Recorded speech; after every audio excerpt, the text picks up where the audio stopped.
আমার বিশ্বাস আমরা এই নির্বাচনে জিতব। এএফপিকে নাহিদ।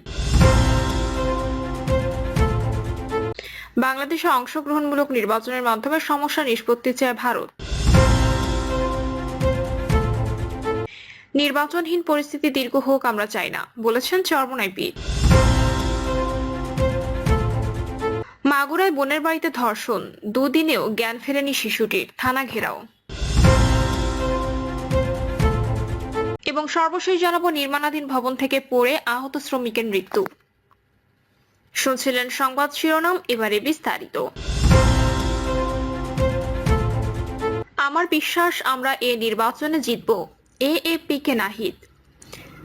জাতীয় নাগরিক পার্টির আহ্বায়ক নাহিদ ইসলাম বলেছেন, আমার আশা ও বিশ্বাস আমরা এই নির্বাচনে জিতব, কিন্তু এটাই শেষ নির্বাচন নয়। আমাদের লক্ষ্য এই শক্তিকে আরো 50 থেকে 100 বছর টিকিয়ে রাখা। বার্তা সংস্থা এএফপি-কে দেওয়া এক সাক্ষাৎকারে মন্তব্য করেন তিনি। সাক্ষাৎকারটি আজ প্রকাশিত হয়েছে। দেশের প্রচলিত রাজনৈতিক দলগুলোর মধ্যে বড় পরিসরে সংস্কারের সদিচ্ছা নেই বলে মন্তব্য করে নাহিদ বলেন, তরুণ প্রজন্ম যেসব সংস্কারের জন্য জীবন দিয়েছে তাদের সেগুলোর প্রতি কোনো আগ্রহই নেই। গণঅভ্যুত্থানের প্রতিশ্রুতি বাস্তবায়নের দায়িত্ব আমাদের উপরই। এই কারণে নতুন রাজনৈতিক দল গঠনের সিদ্ধান্ত নিয়েছি। তিনি বলেন, প্রায়ই আমাদের বিরুদ্ধে অভিযোগ করা হয় আমরা নাকি নির্বাচন পেছানো ষড়যন্ত্র করছি, কিন্তু এটা সত্য না। তার মতে, শেখ হাসিনা পতনের পর এখনো দেশের আইন শৃঙ্খলা পরিস্থিতি পুরোপুরি স্থিতিশীল না হওয়ায় এই মুহূর্তে নির্বাচন সম্ভব না। তিনি আরো বলেন, আমরা অন্তর্ভুক্তিমূলক রাজনীতিতে বিশ্বাস করি, কিন্তু ধর্মীয় ও সাংস্কৃতিক রীতিনীতির কিছু বাধ্যবাধকতা আছে। তবে বৈচিত্র্যের ক্ষেত্রে জাতীয় নাগরিক পার্টি এখন একটি প্রশংসনীয় অবস্থানে রয়েছে। এনসিপি প্রধান বলেন, আমরা নারীদের সামনে এনেছি, সব জাতি ধর্ম সম্প্রদায়ের প্রতিনিধিত্ব নিশ্চিত করেছি। প্রতিটি নাগরিকের অধিকার নিশ্চিত করার চেষ্টা করব আমরা। বাংলাদেশে অংশগ্রহণমূলক নির্বাচনের মাধ্যমে সমস্যা নিষ্পত্তি চায় ভারত।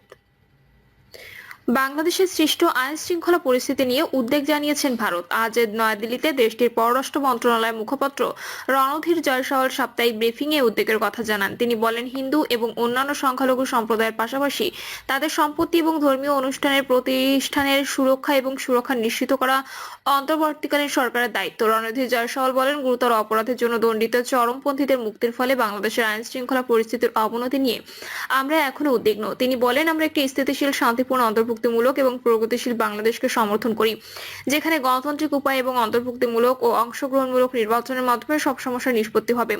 ভারতীয় পররাষ্ট্র মন্ত্রণালয়ের মুখপাত্র দাবি করেন, গত 5 আগস্ট থেকে বাংলাদেশের সংখ্যালঘুদের উপর হওয়া 2374টি নিপীড়নের ঘটনার মধ্যে পুলিশ 1254টি শনাক্ত করেছে।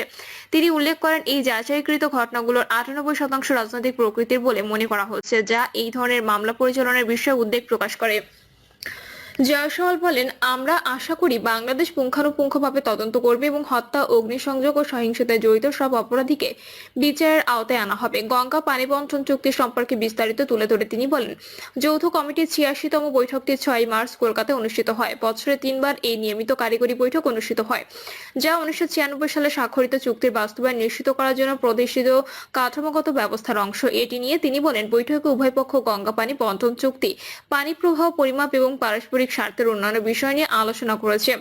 জয়সওয়াল পুনর্ব্যক্ত করেছেন যে বাংলাদেশের সাথে সম্পর্কের ক্ষেত্রে ভারতের জন্য উন্নয়ন সহযোগিতার একটি অগ্রাধিকার। তিনি বলেছেন, সাম্প্রতিক নিরাপত্তা পরিস্থিতি এবং দীর্ঘস্থায়ী স্থানীয় সমস্যাগুলো কিছু প্রকল্পের অগ্রগতিকে প্রভাবিত করেছে। নির্বাচনহীন পরিস্থিতি দীর্ঘ হোক আমরা চাই না, বলেছেন চরমোনাই পীর।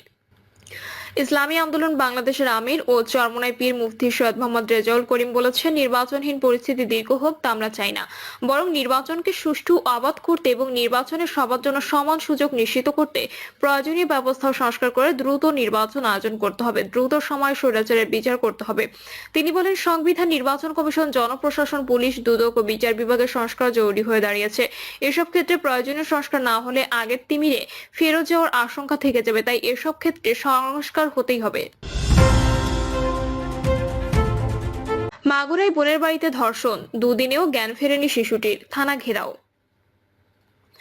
হাসপাতালের বিছানায় চিকিৎসা চলছে 8 বছরের শিশুর, কথা বলছে না, নড়াচড়াও নেই, অচেতন অবস্থায় শুয়ে আছে সে। মৃত্যুর সঙ্গে যুদ্ধ করছে ধর্ষণের শিকার এই শিশুটি, আর তার পাশে বসে কাঁদছেন মা। সন্তানের এই অবস্থায় তিনি যেন পৃথিবীর সবচেয়ে অসহায় মানুষ। এক হাত দিয়ে মেয়ের মাথায় স্পর্শ করেছেন, আরেক হাতে নিজের চোখের পানি মুছছেন।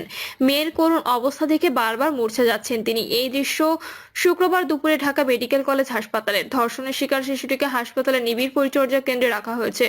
গত 3 দিনেও তার জ্ঞান ফেরেনি। চিকিৎসকরা জানিয়েছেন রাতে তাকে লাইফ সাপোর্টে নেওয়া হয়েছে। 8 বছরের ছোট্ট এই শিশুটি গত বুধবার গভীর রাতে বোনের বাড়ি বেড়াতে গিয়ে বাড়িতে ধর্ষণের শিকার হয় বলে অভিযোগ উঠেছে। প্রধান অভিযুক্ত বোনের শ্বশুর হিটু শেখ ও স্বামী সজীব শেখকে আটক করেছে পুলিশ। এদিকে শিশুকে ধর্ষণের প্রতিবাদে ফুঁসে উঠেছে মাগুরার সাধারণ মানুষ। অভিযুক্তের শাস্তির দাবিতে শুক্রবার দুপুরে শহরে বিশাল বিক্ষোভ মিছিল হয়। পরে তারা মাগুরা সদর থানা ঘেরাও করে। গত বৃহস্পতিবার বেলা 11টা থেকে শিশুটি অচেতন অবস্থায় রয়েছে। শুক্রবার রাত 10টায়ও তার জ্ঞান ফেরেনি। স্বজনরা জানান শিশুটিকে প্রথমে মাগুরা সদর হাসপাতালে ভর্তি করা হয়। অবস্থার অবনতি হলে সেখান থেকে স্থানান্তর করা হয় ফরিদপুর মেডিকেল কলেজ হাসপাতালে। এই হাসপাতালেও তার অবস্থার কোনো উন্নতি হয়নি। ফলে বৃহস্পতিবার রাত 9টার দিকে ঢামেক হাসপাতালে ভর্তি করা হয়। হাসপাতালের পেডিয়াট্রিক সার্জারি ইউনিটের একজন চিকিৎসক বলেন শিশুটির জ্ঞান ফেরেনি, তার অবস্থা স্থিতিশীল রয়েছে, চিকিৎসা চলছে। মাগুরা সদর থানার ওসি আয়ুব আলী বলেন মাগুরা শহরতলির নিজামদুয়ালি গ্রামে 8 বছরের শিশু ধর্ষণের অভিযোগ পাওয়া গেছে। এ ঘটনায় পুলিশ সন্দেহজনকভাবে শিশুটির ভগ্নিপতি সজীব শেখ ও তার বাবা হিটু শেখকে আটক করা হয়েছে। এ ঘটনায় শুক্রবার সন্ধ্যা পর্যন্ত পরিবারের পক্ষ থেকে লিখিত অভিযোগ দেয়নি, ফলে মামলা হয়নি। শিশুটির স্বজন জানান তার বাবা ভ্যান চালক, তাদের বাড়ি মাগুরায়। মাস 4 আগে শিশুর বড় বোনের বিয়ে হয় মাগুরা সদরের নিজনান্দুয়ালি গ্রামের রাজমিস্ত্রি হিটু শেখের ছেলে সজীব শেখের সঙ্গে। সজীবও রাজমিস্ত্রি। কিছুদিন আগে শিশুটির বোনের বাড়িতে বেড়াতে যায়। সে স্থানীয় সরকারি প্রাথমিক বিদ্যালয়ের 3য় শ্রেণীর ছাত্রী। শুক্রবার দুপুরে ঢামেক হাসপাতালে গিয়ে দেখা যায় 223 নম্বর ওয়ার্ডের শিশুটির পাশে বসেছিলেন তার মা। কাঁদতে কাঁদতে ওয়ার্ডের গেটের সামনে অবস্থান করা স্বজনদের কাছে আসেন, তখনও কাঁদছিলেন। কাঁদতে কাঁদতে এক স্বজনকে ধরে বলেন আমার মেয়ে কথা বলছে না, ডাকলেও সাড়া দিচ্ছে না, মেয়ের কি হবে? ওদের ফাঁসি চাই। তিনি বলেন তার বড় মেয়ে তাকে জানান শ্বশুর বাড়িতে রাতে তার ভয় লাগে, এজন্য ছোট বোনকে শ্বশুর বাড়িতে নিয়ে যেতে চায়। তার আবদারের মুখে গত শনিবার ছোট মেয়েকে বড় মেয়ের সঙ্গে পাঠিয়ে দেন। কিছুদিন থাকার পর বাড়িতে ফিরে যাওয়ার কথা ছিল। বুধবার রাতে শিশুটি ধর্ষণের শিকার হয়। পরে গলায় কিছু পেঁচিয়ে তাকে হত্যার চেষ্টা করা হয়েছে। শিশুটির মামাতো ভাই বলেন বুধবার গভীর রাতে তাকে ধর্ষণ করে তারই দুলাভাইয়ের বাবা হিটু শেখ।